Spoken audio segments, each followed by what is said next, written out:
Alamin muna natin ang sitwasyon dyan sa NLEX Marilao segment. Si Gab Villegas ng PTV sa Balitang Pambansa Live. Gab? Ayan, para sa mga nagbabalak pumunta ngayong norte, ngayong araw ay makakalibre simula mamayang tanghali ang mga motoristang daraan ng North Luzon Expressway mula Balintawak hanggang May Kawayan bilang tugon ito sa panawagan ng Department of Transportation.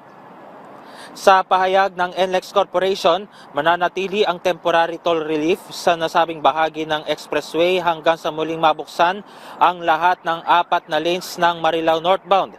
Ipinapatupad ngayon ang ilang pagbabago sa traffic flow tulad ng pansamantalang pagbabawal sa Class 2 at Class 3 vehicles na dumaan sa tulay at ang pagpapatupad ng stop-and-go scheme para tiyakin ang kaligtasan ng mga motorista.